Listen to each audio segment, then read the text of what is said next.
Afghan defence ministry का spokesman है अनायतुल्ला खबर जमी, उन्हें रॉयटर को कहा कि जी असी साड़ी तालिबान फोर्सिस ने पाकिस्तानी फौज नूं इलीगल बॉर्डर फेंस जिहड़ी है वो बनाने तो रोकया। नंगरहार सूबे च पाकिस्तान की फौज जिहड़ी है इलीगल फेंस बना रही सी, उन्होंने रोकया। पाकिस्तान बड़े एग्रैसिव तरीके नाल इस दे उत्ते काम कर रहा है कि अफगानिस्तान की हुकूमत नूं भी आने वाले टाइम च रैकगनीशन मिले।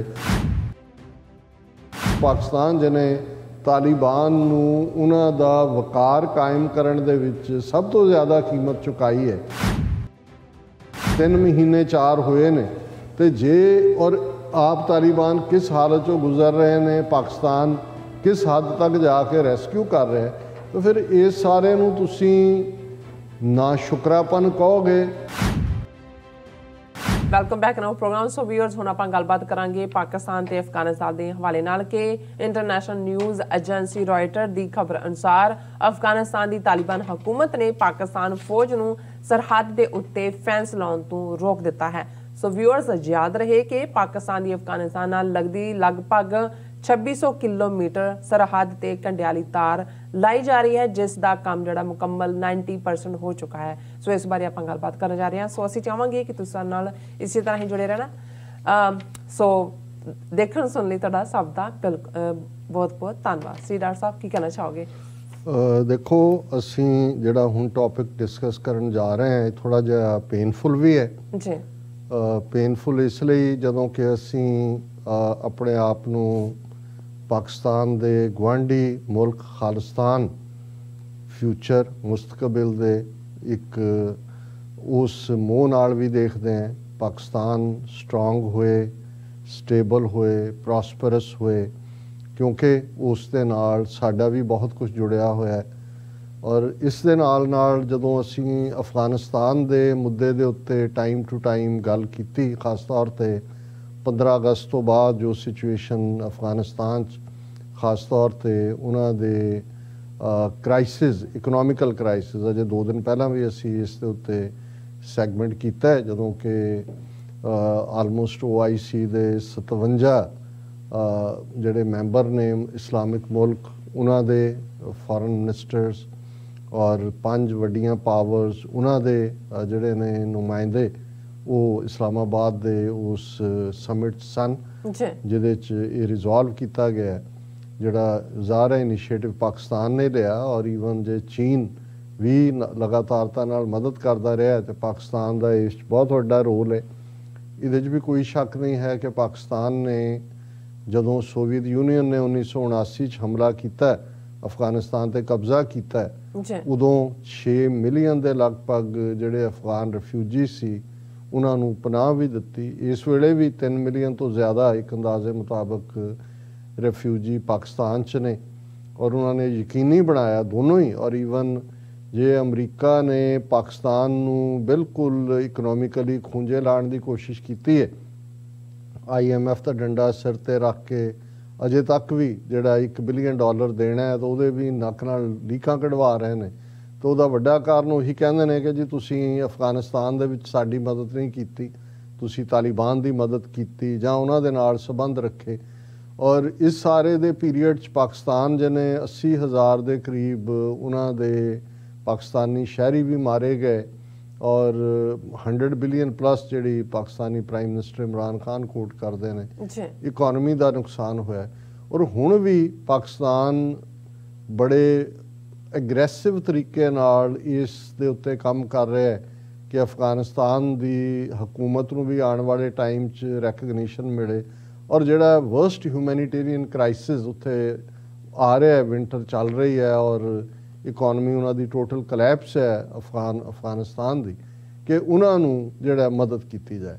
हुण इस सब दे चलदे हैं, क्योंकि असीं जदों इस सैगमेंट दे उत्ते सवालिया निशान भी लाया है, क्योंकि जदों असीं global news agencies associated press जां रॉयटर ਜਾਂ ਈਵਨ BBC ਵਰਗਿਆਂ ਦੀਆਂ ਖਬਰਾਂ ਦੇਖਦੇ ਹਾਂ ਤਾਂ ਇਹਨਾਂ ਨੂੰ ਅਸੀਂ ਐਸੋਸੀਏਟਡ ਪ੍ਰੈਸ ਦੀ ਮੈਂ ਗੱਲ ਕੀਤੀ, ਇਹਨਾਂ ਨੂੰ ਅਸੀਂ ਕ੍ਰੈਡੀਬਲ ਸਮਝਦੇ ਹਾਂ। ਕਿ ਇਹਨਾਂ ਦਾ ਕੋਈ ਨਾ ਕੋਈ ਜਿਹੜਾ ਇਹ ਹੁੰਦਾ ਔਰ ਉਹਨਾਂ ਦੀ ਵੀ ਕੋਈ ਖਬਰ ਦੇਣ ਤੋਂ ਪਹਿਲਾਂ ਇਹ ਕੋਸ਼ਿਸ਼ ਹੁੰਦੀ ਹੈ ਕਿ ਦੋਨੋਂ ਪੱਖਾਂ ਨੂੰ ਜਾਂ ਦੋਨੋਂ ਸਾਈਡਸ ਨੂੰ ਸੁਣ ਲਿਆ ਜਾਏ ਤਾਂ ਕਿ ਬੈਲੈਂਸ ਹੋਏ।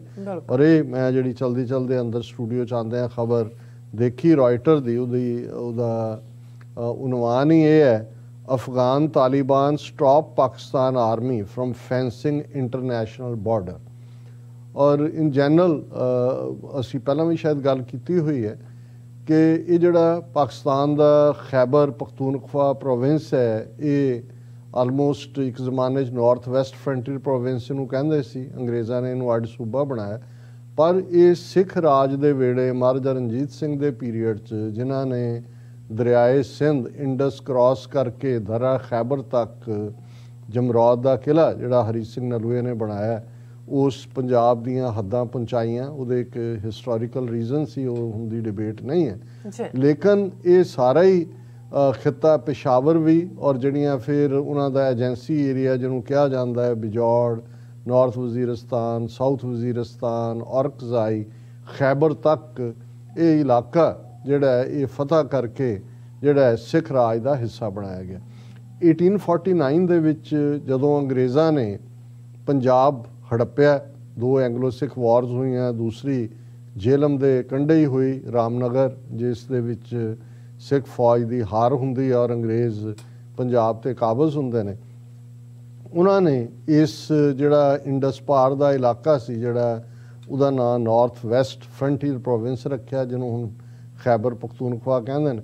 ਔਰ ਉਦੋਂ ਵੀ ਅਫਗਾਨਿਸਤਾਨ ਦੇ ਨਾਲ ਜਿਹੜੀ ਆ ਉਹ ਉੱਥੇ ਗੜਬੜ ਤਾਂ ਰਹਿੰਦੀ ਰਹੀ। ਔਰ ਉਹਦੇ 'ਚ ਅਸੀਂ ਦੇਖਦੇ ਹਾਂ ਕਿ 1842 'ਚ ਜਦੋਂ ਮਹਾਰਾਜਾ ਰਣਜੀਤ ਸਿੰਘ ਦਾ ਲੜਕਾ ਮਹਾਰਾਜਾ ਸ਼ੇਰ ਸਿੰਘ ਲਾਹੌਰ ਤਖਤ 'ਤੇ ਸੀ, ਮੈਸੈਕਰ ਆਫ ਕਾਬੁਲ ਜਾਂ ਕਾਬੁਲ ਮੈਸੈਕਰ ਜਿਹਨੂੰ ਕਿਹਾ ਜਾਂਦਾ ਹੈ, ਬੜੀ ਬੁਰੀ ਤਰ੍ਹਾਂ ਜਿਹੜੇ ਨੇ ਇੱਕ ਅੰਗਰੇਜ਼ ਡਾਕਟਰ ਨੂੰ ਉਹਨਾਂ ਨੇ ਛੱਡਿਆ ਸੀ, ਬਾਕੀ ਹਜ਼ਾਰਾਂ ਦੀ ਗਿਣਤੀ 'ਚ ਮਾਰ ਦਿੱਤੇ ਸੀ। ਔਰ ਉਹਨੂੰ ਵੀ ਇਸ ਲਈ ਛੱਡਿਆ ਸੀ ਕਿ ਵੀ ਤੂੰ ਦੱਸ ਕੇ ਵੀ ਬਾਕੀਆਂ ਨਾਲ ਕੀ ਹੋਇਆ। ਸੋ ਇਹ ਚੱਲਦਾ ਸੀ। ਲੇਕਿਨ 1892-93 ਤੱਕ ਪਹੁੰਚਦੇ ਆ ਅੰਗਰੇਜ਼ਾਂ ਨੇ, ਜਦੋਂ ਤੱਕ ਉਸੇ ਪੀਰੀਅਡ ਦੇ ਵਿੱਚ ਜਦੋਂ ਅਸੀਂ ਸਾਰਾਗੜੀ ਦੀ ਜੰਗ ਦੀ ਗੱਲ ਕਰਦੇ ਹਾਂ, ਜਦੋਂ ਕਿ 21 ਸਿੱਖ ਫੌਜੀ ਜਿਹੜੇ ਨੇ ਬ੍ਰਿਟਿਸ਼ ਆਰਮੀ ਦਾ ਹਿੱਸਾ ਸੀ, ਸਿੱਖ ਰਾਜ ਦਾ ਤਾਂ ਨਹੀਂ ਸੀ, ਉਹਨਾਂ ਨੇ ਕਿਵੇਂ 10,000 ਦੇ ਕਰੀਬ ਜਿਹੜੇ ਹਮਲਾਵਰ ਸੀ ਉਹਨਾਂ ਦਾ ਮੁਕਾਬਲਾ ਕੀਤਾ। ਸੋ 1892-93 ਉਸ ਪੀਰੀਅਡ ਦੇ ਵਿੱਚ ਡਿਊਰੈਂਟ ਅੰਗਰੇਜ਼ ਗੋਰੇ ਨੇ ਫਿਰ ਫਾਈਨਲ ਬਾਰਡਰ ਜਿਹੜਾ ਉਹ ਡਰਾ ਕੀਤਾ, ਜਿਹਨੂੰ ਡਿਊਰੈਂਟ ਲਾਈਨ ਕਿਹਾ ਜਾਂਦਾ। ਸੋ ਜਿਹੜਾ ਜਦੋਂ 47 ਦੇ ਵਿੱਚ ਅੰਗਰੇਜ਼ਾਂ ਨੇ ਪਾਕਿਸਤਾਨ ਭਾਰਤ 2 ਮੁਲਕ ਬਣਾਏ, ਸੋ ਜ਼ਾਹਰ ਹੈ ਕਿ ਇਹ 1893 ਤੋਂ ਬਾਅਦ 1947 ਤੱਕ British North West Frontier Province ਦਾ ਹੀ ਹਿੱਸਾ ਸੀ ਔਰ ਬਾਰਡਰ ਉਹੀ ਸੀ ਜੋ ਡਿਊਰੈਂਟ ਲਾਈਨ ਨੇ ਡਰਾ ਕੀਤਾ। ਔਰ ਡਿਊਰੈਂਟ ਲਾਈਨ ਆਲਮੋਸਟ ਉਹਨਾਂ ਲਾਈਨਸ ਦੇ ਉੱਤੇ ਹੀ ਸੀ, ਥੋੜ੍ਹੀ ਬਹੁਤ ਅੱਗਾ ਪਿੱਛਾ ਕਰਕੇ ਜਿਹੜਾ ਬਾਰਡਰ ਸਿੱਖ ਰਾਜ ਦੇ ਵੇਲੇ ਅਫਗਾਨਿਸਤਾਨ ਦੇ ਨਾਲ ਡਰਾ ਕੀਤਾ ਗਿਆ ਸੀ। ਲੇਕਿਨ ਉਦੋਂ ਤੋਂ ਲੈ ਕੇ ਲੰਬਾ ਵਕਤ ਉਹ ਉਹਨਾਂ ਦੇ ਕਿੰਗ ਜ਼ਾਹਿਰ ਸ਼ਾਹ ਹੋਏ, ਦੂਸਰਾ ਹੋਏ, ਪਹਿਲੀ ਅਫਗਾਨ ਜਿਹੜੀ ਤਾਲਿਬਾਨ ਹਕੂਮਤ 1996 ਤੋਂ 2001 ਤੱਕ ਰਹੀ, ਉਹਨਾਂ ਨੇ ਕਦੇ ਵੀ ਟੈਕਨੀਕਲੀ ਐਕਸੈਪਟ ਨਹੀਂ ਕੀਤਾ। ਉਹ ਹਮੇਸ਼ਾ ਉਹ ਸਮਝਦੇ ਨੇ ਕਿ ਕਾਬਲ ਸਾਡੀ ਰਾਜਧਾਨੀ, ਪਿਸ਼ਾਵਰ ਸਾਡੀ ਸਬ ਕੈਪੀਟਲ ਔਰ ਖੈਬਰ ਪਖਤੂਨਖਵਾ ਨੂੰ ਉਹ ਅਫਗਾਨਿਸਤਾਨ ਦਾ ਹੀ ਹਿੱਸਾ ਉਹਨਾਂ ਦੇ। ਪਰ ਹਕੀਕਤ ਇਹ ਠੀਕ ਹੈ, ਜਦੋਂ ਸਾਮਰਾਜ ਫੈਲਦੇ ਨੇ, ਜਿਹੜਾ ਮੌਜੂਦਾ ਅਫਗਾਨਿਸਤਾਨ ਵੀ ਹੈ, ਇਹ ਤਾਂ ਅਹਿਮਦ ਸ਼ਾਹ ਅਬਦਾਲੀ ਫਾਦਰ ਹੈ ਇਸ ਮੁਲਕ ਦਾ। ਕਿਸੇ ਵੇਲੇ ਉਹੀ ਖੁਰਾਸਾਨ ਪ੍ਰੋਵਿੰਸ ਜਿਹਦੇ 'ਚ ਈਰਾਨ ਦਾ ਹਿੱਸਾ ਵੀ ਹੈ, ਉਜ਼ਬੇਕਿਸਤਾਨ ਦਾ ਵੀ ਹੈ, ਦੂਜਾ ਵੀ ਹੈ। ਬਾਰਡਰਸ ਦਾ ਜਾਂ ਬਾਉਂਡਰੀਜ਼ ਤਾਂ ਬਦਲਦੀਆਂ ਰਹਿੰਦੀਆਂ ਨੇ। ਔਰ ਉਹ ਹਕੀਕਤਨ ਜੇ ਅੱਜ ਪਾਕਿਸਤਾਨ ਇੱਕ ਨਿਊਕਲੀਅਰ ਪਾਵਰ ਦੇ ਤੌਰ 'ਤੇ ਔਰ ਉਹ ਪਾਕਿਸਤਾਨ ਜਿਹਨੇ ਤਾਲਿਬਾਨ ਨੂੰ ਉਹਨਾਂ ਦਾ ਵਕਾਰ ਕਾਇਮ ਕਰਨ ਦੇ ਵਿੱਚ ਸਭ ਤੋਂ ਜ਼ਿਆਦਾ ਕੀਮਤ ਚੁਕਾਈ ਹੈ, ਅਤੇ ਅਜੇ ਤਾਂ 15 ਅਗਸਤ ਔਰ ਅਸੀਂ ਦਸੰਬਰ 'ਚ ਗੱਲ ਕਰ ਰਹੇ ਹਾਂ, 3 ਮਹੀਨੇ 4 ਹੋਏ ਨੇ। ਅਤੇ ਜੇ ਔਰ ਆਪ ਤਾਲਿਬਾਨ ਕਿਸ ਹਾਲਤ 'ਚੋਂ ਗੁਜ਼ਰ ਰਹੇ ਨੇ, ਪਾਕਿਸਤਾਨ ਕਿਸ ਹੱਦ ਤੱਕ ਜਾ ਕੇ ਰੈਸਕਿਊ ਕਰ ਰਿਹਾ, ਤਾਂ ਫਿਰ ਇਸ ਸਾਰੇ ਨੂੰ ਤੁਸੀਂ ਨਾ ਸ਼ੁਕਰਾਪਨ ਕਹੋਗੇ ਜਾਂ ਹੋਰ ਇਹਦੇ ਲਈ ਕੀ ਲਫ਼ਜ਼ ਆਏਗਾ। ਮੈਨੂੰ ਤਾਂ ਲੱਗਦਾ ਹੈ ਕਿ ਵੀ ਇਹ ਸੁਸਾਈਡਲ ਵੀ ਹੋਏਗਾ ਤਾਲਿਬਾਨ ਦੇ ਲਈ, ਕਿਉਂਕਿ ਜੇ ਪਾਕਿਸਤਾਨ ਨੂੰ ਉਹ ਇੰਨਾ ਉਹ ਸਮਝਦੇ ਨੇ ਕਿ ਜੀ ਉਹ ਸੱਚਮੁੱਚ ਹੀ ਸਾਡੀ ਜਿੱਤ ਹੋ ਗਈ ਹੈ ਔਰ ਠੀਕ ਹੈ, ਬਹਾਦਰੀ ਆਪਣੀ ਥਾਂ ਤੇ ਹੈ, ਪਰ ਕੁਝ ਚੀਜ਼ਾਂ ਜਿਨ੍ਹਾਂ ਦਾ ਅਸੀਂ ਸਮਝਦੇ ਹਾਂ ਵੀ ਇਤਰਾਮ ਕਰਨਾ ਚਾਹੀਦਾ ਹੈ। ਔਰ ਇਸ ਖਬਰ ਦੇ ਮੁਤਾਬਕ ਇਹ ਹੈ ਕਿ ਔਰ ਇਹਨੂੰ ਅਫਗਾਨ ਡਿਫੈਂਸ ਮਿਨਿਸਟਰੀ ਦਾ ਸਪੋਕਸਮੈਨ ਹੈ ਅਨਾਇਤੁੱਲਾ ਖਬਰ ਜ਼ਮੀ, ਉਹਨੇ ਰਾਇਟਰ ਨੂੰ ਕਿਹਾ ਕਿ ਜੀ ਅਸੀਂ ਸਾਡੀ ਤਾਲਿਬਾਨ ਫੋਰਸਿਸ ਨੇ ਪਾਕਿਸਤਾਨੀ ਫੌਜ ਨੂੰ ਇਲੀਗਲ ਬਾਰਡਰ ਫੈਂਸ ਜਿਹੜੀ ਹੈ ਉਹ ਬਣਾਉਣ ਤੋਂ ਰੋਕਿਆ। ਉਹਨਾਂ ਦਾ ਈਸਟ ਦੇ ਵਿੱਚ ਪ੍ਰੋਵਿੰਸ ਹੈ ਨੰਗਰਹਾਰ, ਕਿ ਨੰਗਰਹਾਰ ਸੂਬੇ 'ਚ ਪਾਕਿਸਤਾਨ ਦੀ ਫੌਜ ਜਿਹੜੀ ਹੈ ਇਲੀਗਲ ਫੈਂਸ ਬਣਾ ਰਹੀ ਸੀ, ਉਹਨੂੰ ਰੋਕਿਆ। ਹੁਣ ਹਕੀਕਤ ਇਹ ਹੈ ਕਿ ਅਫਗਾਨਿਸਤਾਨ ਔਰ ਪਾਕਿਸਤਾਨ ਦਾ ਲਗਭਗ 2600 ਕਿਲੋਮੀਟਰ ਬਾਰਡਰ ਲੱਗਦਾ ਹੈ ਇੱਕ ਦੂਸਰੇ ਮੁਲਕ ਦੇ ਨਾਲ।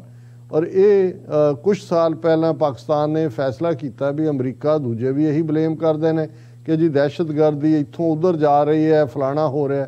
ਉਹਨਾਂ ਨੇ ਕਿਹਾ ਠੀਕ ਹੈ, ਅਸੀਂ ਇਸ ਦੇ ਵਿਚਾਲੇ ਜਿਹੜੀ ਹੈ ਇੱਕ ਫੈਂਸ ਬਣਾ ਦਿੰਦੇ ਇਲੈਕਟ੍ਰੀਕਲ।